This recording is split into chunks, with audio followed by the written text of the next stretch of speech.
എല്ലാവർക്കും നമസ്കാരം.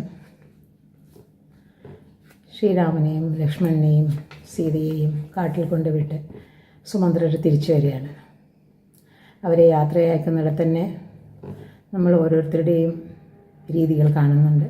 സുമിത്ര ലക്ഷ്മണനെ നല്ല ഉപദേശങ്ങൾ കൊടുത്ത് രാമനെ ശുശ്രൂഷിക്കണമെന്നും ആ കാട് തന്നെയാണ് അയോധ്യ എന്ന് വിചാരിച്ചിരിക്കണമെന്നും സീതയെ അമ്മയെപ്പോലെ കരുതണമെന്നും എന്ന ഉപദേശത്തോടു കൂടിയാണ് പറഞ്ഞയക്കുന്നത്. അതേപോലെ അവരേറ്റെടുത്ത ദൗത്യം സുമന്ത്രർ തിരിച്ചു വന്ന് പറയുന്നുണ്ട്. സീതയും ലക്ഷ്മണനും വനവാസത്തിൽ പോയെങ്കിലും അവർ ഒരു ലേശം പോലും കുണ്ഠിതപ്പെടുന്നതായി തോന്നിയതേയില്ല. സീതയുടെ മുഖത്ത് യാതൊരു ഭാവവ്യത്യാസവും ഉണ്ടായിരുന്നില്ല തെരുവിൽ നിന്നിറങ്ങുമ്പോഴും കാട്ടിലേക്ക് ഗമിക്കുമ്പോഴും എന്ന് സുമന്ത്രർ വന്ന് പറയുന്നുണ്ട്. ഏറ്റെടുത്ത ദൗത്യം സന്തോഷത്തോടെ സംതൃപ്തിയോടെ ചെയ്തു തുടങ്ങാനുള്ള മനോഭാവമാണ് എല്ലാവർക്കും വേണ്ടതെന്ന് നമുക്കിവരിൽ നിന്ന് പഠിക്കാം. ഇനി രാമായണത്തിലേക്ക്.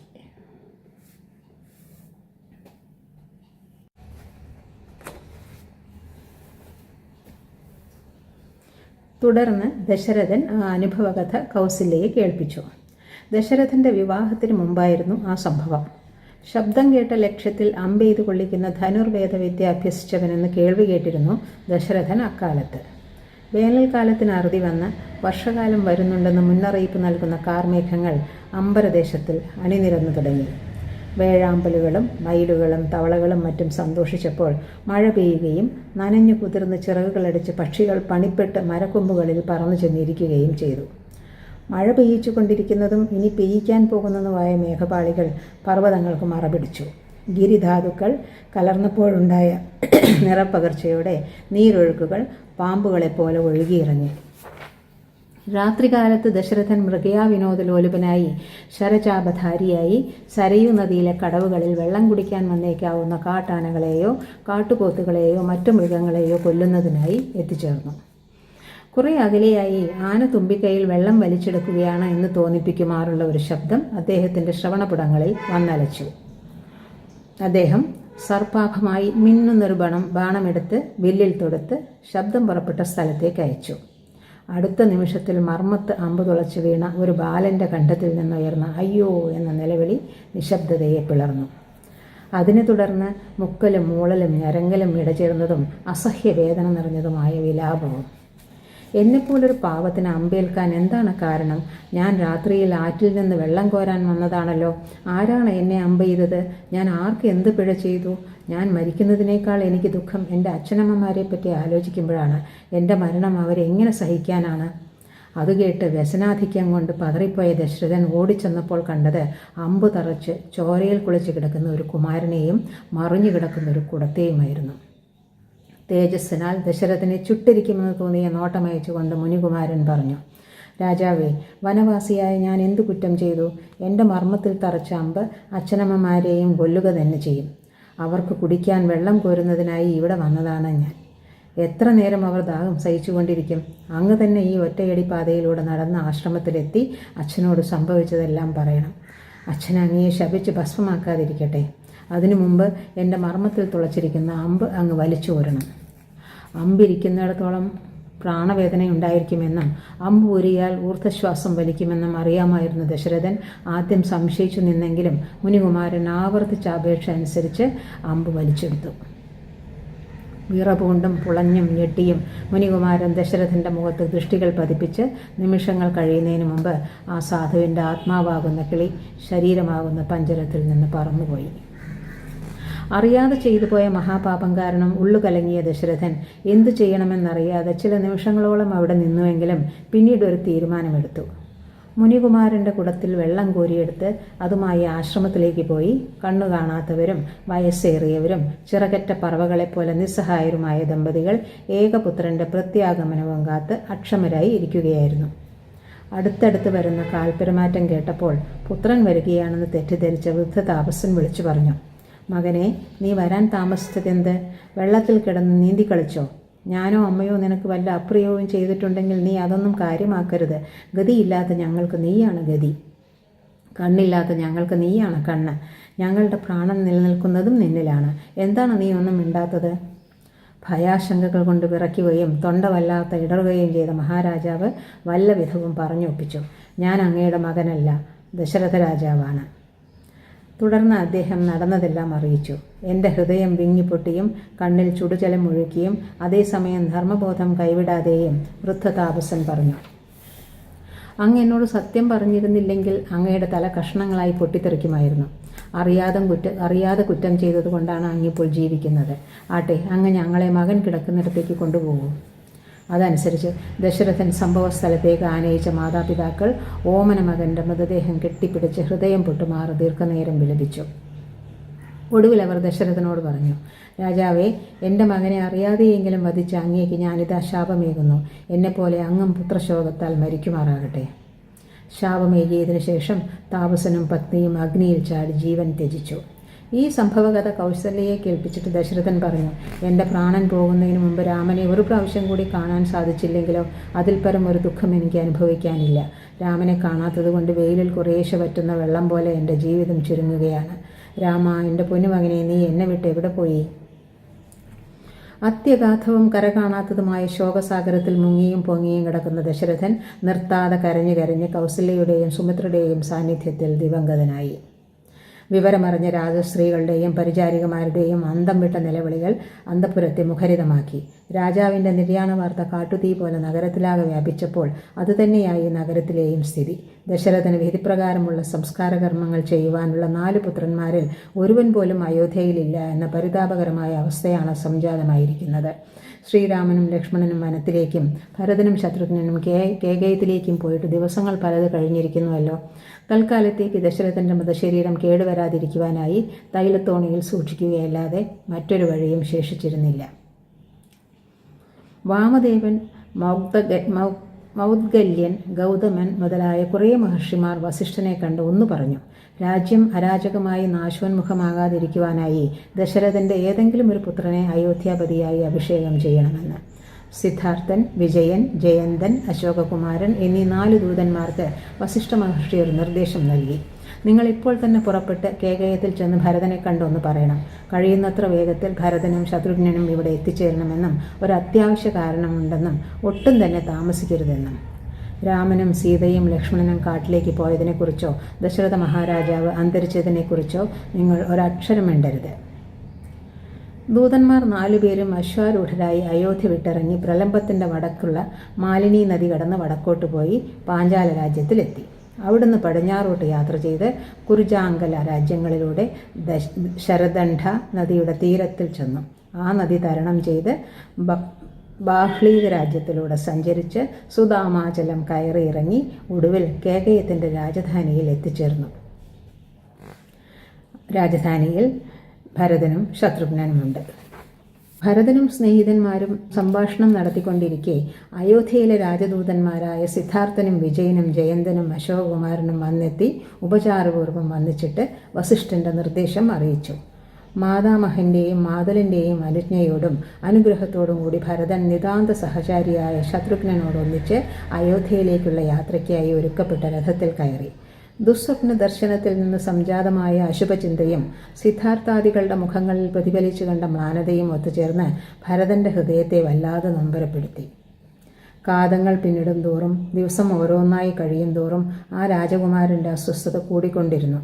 7-ാം ദിവസം അയോധ്യ നഗരിയുടെ അതിർത്തിക്കുള്ളിൽ എത്തിയപ്പോൾ തൻ്റെ ഭയം അസ്ഥാനത്തല്ലെന്ന് തോന്നിപ്പിക്കുമാറുള്ള കാഴ്ചകളാണ് ഭരതൻ കണ്ടത്.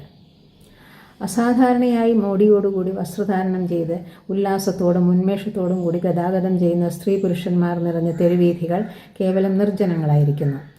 ഇരുവശങ്ങളിലും വരിവരിയായി സ്ഥിതി ചെയ്യുന്ന ഗൃഹങ്ങൾ പണ്ടൊരിക്കലും ഉണ്ടായിട്ടില്ലാത്ത മാതിരി നിശബ്ദമായിരിക്കുകയാണ്. ശബ്ദമുഖരിതമായിരുന്ന രാജധാനിയിൽ ശ്മശാനമൂകത വ്യാപിച്ചിരിക്കുന്നതിന് എന്താണ് കാരണമെന്ന് ആലോചിച്ചിട്ട് ഭരതന് യാതൊരു ഉത്തരവും കിട്ടിയില്ല. അമംഗളമായ എന്തൊക്കെയോ അനിഷ്ട സംഭവങ്ങൾ നടന്നിട്ടുണ്ടാവണമെന്ന് മിക്കവാറും തീർച്ചയാക്കി ഭരതൻ ദുഃഖഭരീതനായി ശത്രുഘ്നാൽ അനുഗതനായി ദശരഥൻ്റെ കൊട്ടാരത്തിലെത്തി. മനസ്സുവാടിയും തല താഴ്ത്തിയും അകത്തേക്ക് കയറി. അകത്തൊരിടത്തും അച്ഛനെ കാണാൻ പരിഭ്രമിച്ച ഭരതൻ അവിടുന്ന് ധൃതി പിടിച്ച അമ്മയുടെ അന്തഃപുരത്തിലെത്തി. കൈകേയി ഓമന മകനെ ഗാഢാശ്ലേഷം ചെയ്ത് മൂർധാവിൽ മുകർന്ന് ആനന്ദബാഷ്പം ചൊരിഞ്ഞുകൊണ്ട് ചോദിച്ചു, ഭരത, നിനക്ക് യാത്രാക്ഷീണമില്ലല്ലോ. നിന്റെ മാതാമഹനും അമ്മാവനും സുഖം തന്നെയല്ലേ? എല്ലാ വർത്തമാനങ്ങളും എനിക്കറിയണം. അത് കേട്ട് ഭരതൻ പറഞ്ഞു, അമ്മേ, അവരെല്ലാം സുഖമായിരിക്കുന്നു. അതുപോട്ടെ, അച്ഛൻ അധികവും ഇവിടെയാണല്ലോ. എന്നാൽ അച്ഛനെ ഇവിടെ കാണുന്നുമില്ല. അച്ഛൻ എവിടെ പോയി? പുത്രന്റെ ചോദ്യത്തിന് കൈകേയി ദുഃഖലേശം കൂടാതെ നൽകിയ ഉത്തരം ഇതായിരുന്നു, മകനെ, എല്ലാവരും ചെയ്യുന്നത് പോലെ നിന്റെ അച്ഛനും പരഗതി നേടി. മർമ്മഭേദകമായ ഈ വാർത്ത കേട്ട് ഭരതന്റെ മനസ്സ് ഉത്തരക്ഷണത്തിൽ ശൂന്യമാവുകയും ശരീരം നിലത്ത് വീണ് നിശ്ചേതനാവുകയും ചെയ്തത് കണ്ട് കൈകേയി അന്ധാളിച്ചുപോയി.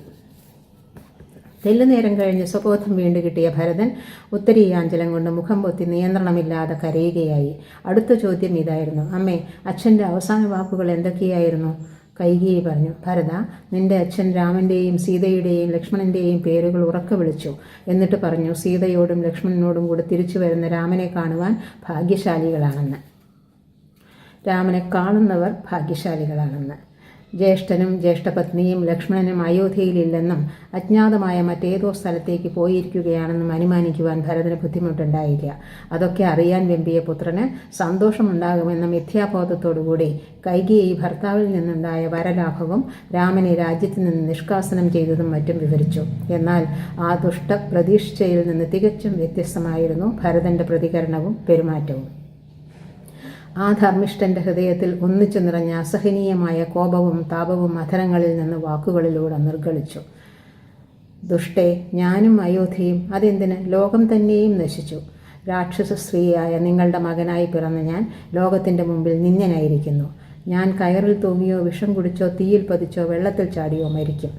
കൈകേയി ഭഗ്നാശയായില്ല. മകനെ, നിന്നെ രാജാവാക്കാൻ വേണ്ടിയാണ് ഞാൻ രാമനെ വനവാസത്തിന് അയച്ചത്. നീ വെറുതെ അതും ഇതും പറഞ്ഞ് കരഞ്ഞിട്ട് കാര്യമില്ല. കൈവന്നിരിക്കുന്ന ഭാഗ്യം ഉപയോഗപ്പെടുത്തി രാജാവായി വാണുകൊള്ളൂ. ഭരതൻ മാതൃവചനം കൂട്ടാക്കിയില്ല. അച്ഛനും ജ്യേഷ്ഠനുമില്ലാത്ത രാജ്യം എനിക്കെന്തിനാണ്? പൊണ്ണിന്മേൽ തീക്കൊള്ളി വയ്ക്കുന്നതിനൊപ്പമാണ് നിങ്ങളുടെ പ്രവൃത്തി. ഭർത്താവിനെ കൊല്ലുക മാത്രമല്ല, ശ്രീരാമനെ മുനിവേഷവും ധരിപ്പിച്ച് കുലം കെടുത്തുന്ന കാളരാത്രിയാണ് നിങ്ങൾ. പുത്രശോകം കൊണ്ട് വലയുന്ന അമ്മ കൗസല്യയും അമ്മ സുമിത്രയും നിങ്ങളോടുകൂടി എങ്ങനെ കഴിച്ചുകൂടും? യോഗബുദ്ധിബലങ്ങൾ കാരണം എനിക്ക് സാമർഥ്യമുണ്ടെന്നും വരാം. എന്നാൽ ഞാൻ നിങ്ങളുടെ ആഗ്രഹം സാധിപ്പിക്കുകയില്ല. ഞാൻ കാട്ടിൽ ചെന്ന് ജ്യേഷ്ഠനെ മടക്കിക്കൊണ്ടുവരും. അയോധ്യ രാജാവായി വാഴിക്കും. രാമദാസനായി നിൽക്കും. പിന്നീട് അരനിമിഷം നിൽക്കാതെ ഭരതൻ കൗസല്യയുടെ അന്തഃപുരത്തിലേക്ക് ഉഴറിച്ചെന്ന് ആ രാജ്ഞിയുടെയും അവിടെയുണ്ടായിരുന്ന സുമിത്രയുടെയും പാദങ്ങളിൽ വീണ അവയെ കണ്ണീർ കൊണ്ട് കഴുകി. കൗസല്യ പറഞ്ഞു, ഭരത, കൈകേയി കടുങ്കൈ ചെയ്ത് നേടിയ രാജ്യം നിനക്ക് കിട്ടിയിരിക്കുകയാണ്. എൻ്റെ മകൻ പോയ കാട്ടിലേക്ക് അവൾ എന്നെയും പറഞ്ഞയക്കട്ടെ. അല്ലെങ്കിൽ ഞാൻ തന്നെ സുമിത്രയോടുകൂടി അങ്ങോട്ട് പോയിക്കൊള്ളാം. കണ്ണീരൊഴുക്കിക്കൊണ്ട് തൊഴുകൈയോടെ ഭരതൻ കൗസല്യയോട് പറഞ്ഞു, അമ്മേ, ഒരിക്കലും എന്നെ പഴിക്കരുതേ.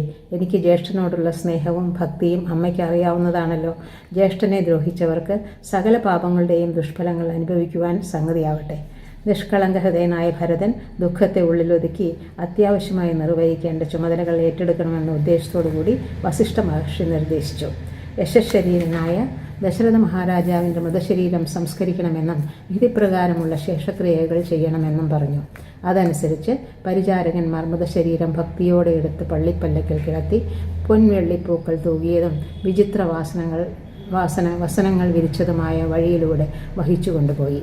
സരയൂ നദിയുടെ തീരത്തൊരുക്കിയ ചിതയിൽ കിടത്തി ദേവതാരം, അകിൽ, ഗുൽഗുലു, ചന്ദനം മുതലായ നാനാഗന്ധ വസ്തുക്കൾ നിറച്ചിരുന്ന ചിതയിൽ ഋത്വിക്കുകൾ തീ വെപ്പിച്ച് ജപിക്കുകയും വിധി പോലെ സാമവേദം ഉരുവിടുകയും ചെയ്തു. പുരുഷന്മാരും സ്ത്രീജനങ്ങളും ഉൾപ്പെട്ട വമ്പിച്ച സമൂഹം നിറകണ്ണുകളോടെ ചുറ്റിനും നോക്കി നിൽക്കെ ദശരഥ മഹാരാജാവിൻ്റെ ഭൗതിക ശരീരം അഗ്നിദേവൻ ഏറ്റുവാങ്ങി തന്നിൽ ലയിപ്പിച്ചു. 10 ദിവസം വെറും നിലത്ത് കിടന്നിട്ട് 12ാം ദിവസം ഭരതൻ പിതാവിൻ്റെ ശ്രാദ്ധകർമ്മങ്ങളും ദാനകർമ്മങ്ങളും പരമ്പരാഗതമായ രീതിയിൽ അനുഷ്ഠിച്ചു. 13ാം ദിവസത്തിൽ പിതൃശരീരം ദഹിപ്പിച്ച സ്ഥലത്തെത്തിയ ഭരതൻ അസ്ഥിഖണ്ഡങ്ങളും ഭസ്മവും കണ്ടപ്പോൾ ദുഃഖാർത്തനായി നിയന്ത്രണം വിട്ട് ഒട്ടുനേരം വിലപിച്ചു.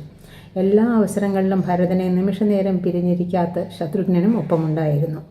ശത്രുഘ്നൻ ഒരു സംശയം ചോദിച്ചു, ജ്യേഷ്ഠ, തേജസ്വിയായ ശ്രീരാമജ്യേഷ്ഠൻ ഒരു സ്ത്രീ കാരണം വനത്തിലേക്ക് അയക്കപ്പെട്ടു. വീര്യവാനും ബലവാനുമായ ലക്ഷ്മണജ്യേഷ്ഠൻ അച്ഛനെ വധിച്ച് ശ്രീരാമജ്യേഷ്ഠനെ മോചിപ്പിക്കാത്തതെന്ത്? രാജനീതി അനുസരിച്ച് സ്ത്രീജിതനായ ഒരു രാജാവ് വധശിക്ഷാർഹനല്ലേ? ആകസ്മികമായി മന്ധര എന്ന മഹാദുഷ്ട കൂനിക്കൂനി പൂർവ്വഗോപുരദ്വാരത്തിലൂടെ ആ വഴിക്ക് വരുന്നത് കാണായി. രാജസ്ത്രീകൾക്ക് അനുയുക്തമായ വിശേഷ വസ്ത്രങ്ങളും വിലമതിക്കാനാവാത്ത ആഭരണങ്ങളും അണിഞ്ഞ് വിലസുകയായിരുന്നു ആ ദുർബുദ്ധി. കൈകേയിയുടെ വിശ്വസ്ത ചേടിയായ അവൾക്ക് ആ രാജ്ഞി കൃതജ്ഞതാ ചിഹ്നങ്ങളായി സമ്മാനിച്ചവയായിരുന്നു അവയെല്ലാം. ശ്രീരാമഭക്തന്മാരായ ചില ദ്വാരപാലകന്മാർ കൂനിയെ പിടിച്ച് വലിച്ചിഴച്ച് ശത്രുഘ്നന്റെ മുമ്പിലേക്ക് ആനയിച്ചു. അനിഷ്ട സംഭവങ്ങൾക്കെല്ലാം കാരണക്കാരിയായ ആ കശ്മലയെ അവൾ ഒരിക്കലും മറക്കാത്ത ഒരു പാഠം പഠിപ്പിക്കാൻ നിശ്ചയിച്ച് ശത്രുഘ്നന്റെ കൈകൾ അവളെ വലയം ചെയ്തു. മാത്രമല്ല, അവളെ നിലത്തിട്ട് ഹിംസിച്ചും തുടങ്ങി. അപ്പോൾ അവളുടെ പട്ടുവസ്ത്രങ്ങൾ കീറുകയും ആഭരണങ്ങൾ പൊട്ടി നാലുപാടും ചിതറുകയുമായി. ആ സമയത്ത് അവിടെ വന്നെത്തിയ കൈകേയി ശത്രുഘ്നനെ സമീപിക്കുവാൻ ധൈര്യപ്പെടാതെ ഭരതന്റെ അടുക്കലേക്ക് ഓടി. ഭരതൻ ശത്രുഘ്നനോട് പറഞ്ഞു, അനുജ, സ്ത്രീകളെ വധിക്കാൻ പാടുള്ളതല്ല. എൻ്റെ അമ്മ കൈകേയിയെ ഞാൻ തന്നെ കൊല്ലുമായിരുന്നു. പക്ഷെ ഞാനത് ചെയ്തെങ്കിൽ ജ്യേഷ്ഠൻ എന്നെ ഉപേക്ഷിക്കുമായിരുന്നു. അതുകൊണ്ട് മാത്രം ഞാൻ അടങ്ങിയതാണ്. ഈ കൂനിയെ വധിച്ചാൽ ജ്യേഷ്ഠൻ നമ്മോട് സംസാരിക്കുക പോലും ചെയ്യുകയില്ല. അങ്ങനെ ജീവനം കൊണ്ട് രക്ഷപ്പെട്ട മന്ത്രിയെയും കൂട്ടി കൈകേയി തൻ്റെ അന്തഃപുരത്തിലേക്ക് പോയി. ദശരഥ നിര്യാണം കഴിഞ്ഞ് 14-ാം ദിവസം വേണ്ടപ്പെട്ടവർ ഒത്തുചേർന്ന് ഭരതൻ ഒരു അപേക്ഷ സമർപ്പിച്ചു. പട്ടാഭിഷേകത്തിനുള്ള ഒരുക്കങ്ങളെല്ലാം പൂർത്തിയായിരിക്കുന്നതിനാൽ ഭരതൻ സിംഹാസനാരോഹണം ചെയ്ത് തങ്ങളെ അനുഗ്രഹിക്കണമെന്ന്. ത്യാഗിവര്യനായ ഭരതൻ അവരോട് പറഞ്ഞു, എൻ്റെ ജ്യേഷ്ഠൻ ശ്രീരാമനാണ് രാജ്യാവകാശി. ഞാൻ വനത്തിൽ ചെന്ന് ജ്യേഷ്ഠനെ മടക്കിക്കൊണ്ടുവന്ന് അഭിഷേകം നടത്തും. ജ്യേഷ്ഠന് പകരം ഞാൻ 14 വർഷം വനവാസം അനുഷ്ഠിക്കുകയും ചെയ്യും. അഭിഷേക സംരംഭമെല്ലാം നമുക്ക് വനത്തിലേക്ക് കൊണ്ടുപോകാം. അവിടെ വെച്ച് രാമാഭിഷേകം നടക്കാവുന്നതുമാണ്. യജ്ഞശാലയിൽ നിന്ന് അഗ്നിയെ എന്ന പോലെ നമുക്ക് ജ്യേഷ്ഠനെ രാജസന്നിധിയിലേക്ക് ആനയിക്കാം. പരിവാരങ്ങളോടുകൂടി മാത്രമല്ല, ചതുരംഗ സൈന്യത്തോടുകൂടിയും ശ്രീരാമസന്നിധിയിലേക്ക് ഘോഷയാത്രയായി പോകണമെന്ന ഭരതന്റെ നിശ്ചയം നടപ്പിലാക്കുന്നതിനായി പലതരത്തിലുള്ള പ്രവർത്തനങ്ങൾ ധൃതിയിൽ നടക്കുകയായി. യന്ത്രവേലക്കാർ, കൊത്തുവേലക്കാർ, തച്ചന്മാർ, മരം വെട്ടുന്നവർ, കുമ്മായപ്പണിക്കാർ, കിണർ കുത്തുന്നവർ എന്നിവർ ഏകോപിച്ച് പ്രവർത്തിച്ചതിൻ്റെ ഫലമായി വിസ്തൃതവും വെടിപ്പുമുള്ള പാതകളും വിശ്രമത്തിനുള്ള താവളങ്ങളും മറ്റും അതിവേഗത്തിൽ സജ്ജമായി. ശത്രുഘ്നോടൊന്നിച്ച് രഥത്തിൽ ആരോഹണം ചെയ്ത് യാത്ര ആരംഭിച്ച ഭരതനെ എണ്ണമറ്റ രഥഗജതുരക പദാദികൾ അണിനിരന്ന് അനുഗമിച്ചു. വസിഷ്ഠാദി മഹർഷിമാർ, സുമന്ത്രാദി സജീവന്മാർ, അതെന്തിന് കൗസല്യയും കൈകേയിയും സുമിത്രയും ആ ഘോഷയാത്രയിൽ ഭാഗഭാക്കുകളായി. അനുയായികളോടുകൂടി യഥാസമയം ശൃംഗിവേരത്തിലെത്തി ഗംഗാനദീ തീരത്ത് താവളമടിച്ച് അന്ന് രാത്രി അവിടെ കഴിക്കാനും പിറ്റേ ദിവസം രാവിലെ നദി കടക്കാനും ഭരതൻ തീർച്ചപ്പെടുത്തി. സ്വരാജ്യത്തിൽ ഭരതാദികൾ പ്രവേശിച്ചിരിക്കുന്ന വർത്തമാനം അറിവായ ഗുഹൻ അല്പം ചഞ്ചലനാകാതിരുന്നില്ല. ശൃംഗിവേരം ആക്രമിച്ച് കീഴടക്കണമെന്ന ഉദ്ദേശത്തോടുകൂടി ആയിരിക്കുമോ ഭരതൻ ചതുരംഗപ്പടയെ നയിച്ച് ഇവിടെ വന്ന് താവളമടിച്ചിരിക്കുന്നത്? അതോ തൻ്റെ ആരാധനമൂർത്തിയായ ശ്രീരാമനെ കണ്ടെത്തി കൊലപ്പെടുത്തി രാജസ്ഥാനം കൈയടക്കാനുള്ള സംരംഭമാണോ ഭരതന്റെ വരവ്?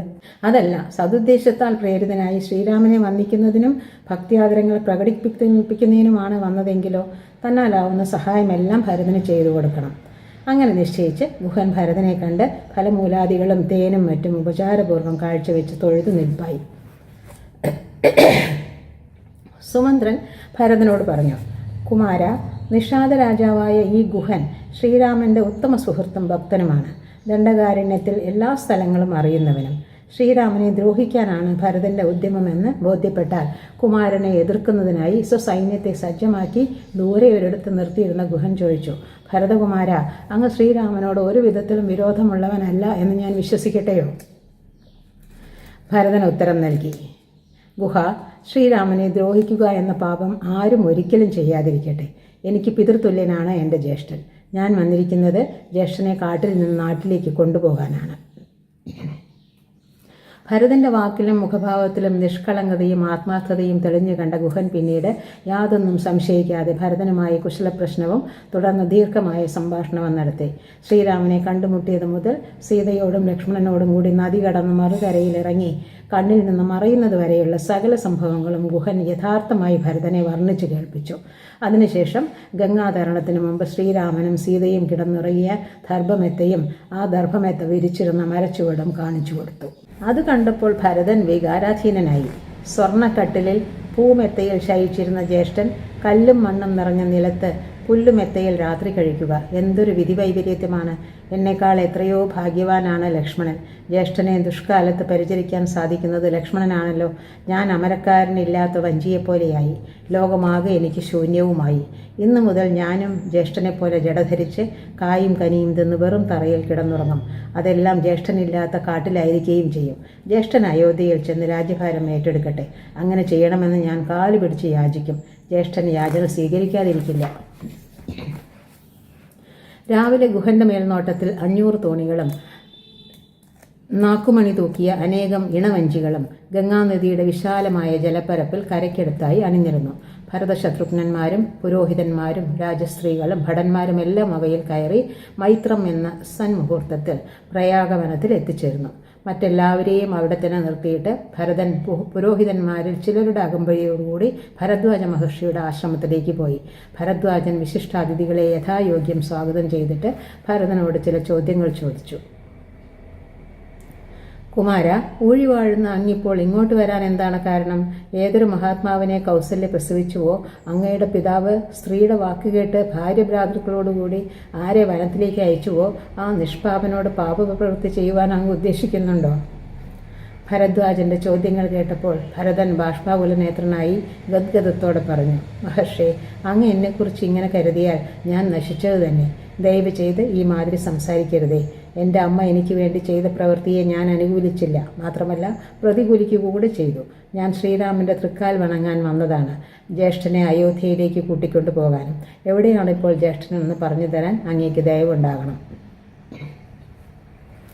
വസിഷ്ഠാദികളുടെ ആനുകൂല്യം ലഭിച്ച ഭരതനോട് ഭരദ്വാജൻ പ്രസന്നനായി പറഞ്ഞു, രഘുവംശജനായ അങ്ങേക്ക് യോജിച്ചത് തന്നെയാണ് ഈ വാക്കുകൾ. അങ്ങയുടെ ചിന്താഗതി ഒന്നുകൂടി ഉറപ്പിക്കുന്നതിന് വേണ്ടിയാണ് ഞാനിങ്ങനെ പറഞ്ഞത്. അങ്ങയുടെ ജ്യേഷ്ഠൻ ശ്രീരാമൻ ഇപ്പോൾ ചിത്രകൂടത്തിലാണ്. നിങ്ങളെല്ലാം ഇന്ന് ഇവിടെ താമസിക്കണം എന്നാണ് എൻ്റെ ആഗ്രഹം. നാളെ ചിത്രകൂടത്തിലേക്ക് പോവുകയും ചെയ്യാം. ഭരദ്വാജന്റെ ഇച്ഛാനുസരണം പ്രവർത്തിക്കുവാൻ ഭരതൻ സന്നദ്ധനായി. മഹർഷി പറഞ്ഞു, ഭരത, അങ്ങയോടുകൂടി വന്നിട്ടുള്ള സകലർക്കും ഭക്ഷണം നൽകാൻ എനിക്ക് ആഗ്രഹമുണ്ട്. അവരെ എല്ലാം കൂടെ കൊണ്ടുപോരാതെ ദൂരെ നിർത്തിയത് എന്തിനാണ്? ഭരതൻ കാരണം അറിയിച്ചു. മഹർഷേ, അങ്ങയുടെ കോപം ഭയന്നാണ് ഞാൻ അപ്രകാരം ചെയ്തത്. രാജാവ് മുനിപദങ്ങളിൽ അകന്നു നിൽക്കേണ്ടതാണല്ലോ. പർണശാലകൾക്കും ആശ്രമവൃക്ഷങ്ങൾക്കും ജലാശയങ്ങൾക്കും മറ്റും കേടുപറ്റരുതെന്ന് കരുതിയാണ് അവരെ മാറ്റി നിർത്തിയത്. ഭരദ്വാജൻ ആവശ്യപ്പെട്ടതനുസരിച്ച് ഭരതൻ തൻ്റെ അനുയായികളെ ഒന്നൊഴിയാതെ ആശ്രമ പരിസരത്തിലേക്ക് വരുത്തി.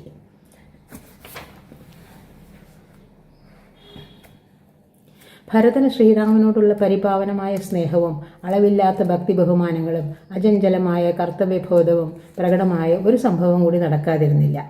വെൺകൊറ്റക്കുട, വെൺചാമരങ്ങൾ മുതലായ രാജചിഹ്നങ്ങളാൽ സമാലംകൃതമായ ഒരു സിംഹാസനം കൂടി ഭരതന് ആസനസ്ഥനാകാൻ വേണ്ടി ഭരദ്വാജ മഹർഷിയുടെ ഇച്ഛാനുസരണം വിശ്വകർമാവിനാൽ നിർമ്മിക്കപ്പെട്ടിരുന്നു.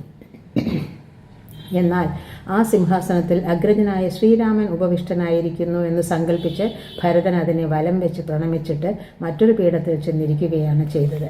അടുത്ത പ്രഭാതത്തിൽ യാത്ര തുടരാൻ നിശ്ചയിച്ച ഭരതനോട് ഭരദ്വാജൻ പറഞ്ഞു, കുമാര, അങ്ങയുടെ അമ്മമാരെ എനിക്ക് വേർതിരിച്ച് പരിചയപ്പെടുത്തി തരണം. ഭരതൻ 3 രാജ്ഞിമാരെയും മുമ്പിലേക്ക് ആനയിച്ച് മഹർഷിക്ക് ഓരോരുത്തരെയായി ചൂണ്ടിക്കാട്ടി പറഞ്ഞു. മഹാത്മൻ ഉപവാസം കൊണ്ട് മെലിഞ്ഞ് ദുഃഖം സ്ത്രീരൂപം ധരിച്ച പോലെ നിൽക്കുന്നത് ശ്രീരാമനെ പ്രസവിച്ച കൗസല്യ. അവരുടെ കൈപിടിച്ച് പൂക്കൾ കൊഴിഞ്ഞ കൊന്നമരം പോലെ കാണുന്നത് സുമിത്ര. 3-ാമത്തേത് എൻ്റെ അച്ഛനെ പരലോകത്തേക്കും ശ്രീരാമനെ വനത്തിലേക്കും അയച്ച പരമദുഷ്ടയായ എൻ്റെ പെറ്റമ്മ കൈകേയി. ഭരദ്വാജൻ പറഞ്ഞു, ഭരത, കൈകേയിയിൽ അങ്ങനെ ദോഷം കാണരുത്. ശ്രീരാമൻ്റെ വനവാസം നിങ്ങൾക്കെല്ലാം ക്ഷേമമുളവാക്കും. മാത്രമല്ല മഹർഷിമാർക്കും ദേവന്മാർക്കും സമസ്ത ലോകർക്കും. ഭരദ്വാജനെ വന്നിച്ച് പ്രദക്ഷിണം ചെയ്ത് അനുഗ്രഹാശിസുകൾ വാങ്ങിയിട്ട് ഭരതൻ അനുജനായ ശത്രുഘ്നെയും അമ്മമാരെയും വസിഷ്ഠാദി പുരോഹിതന്മാരെയും ഭടജനങ്ങളെയും കൂട്ടി ചിത്രകൂടം ലക്ഷ്യമാക്കി പ്രയാണം ആരംഭിച്ചു. ഇനി നമുക്ക് ചിത്രകൂടത്തിൽ തൽക്കാലത്തേക്ക് താമസമാക്കിയിരിക്കുന്ന ശ്രീരാമൻ്റെയും സീതയുടെയും ലക്ഷ്മണൻ്റെയും അവസ്ഥയെക്കുറിച്ച് അന്വേഷിക്കാം. അത് അടുത്ത ദിവസം.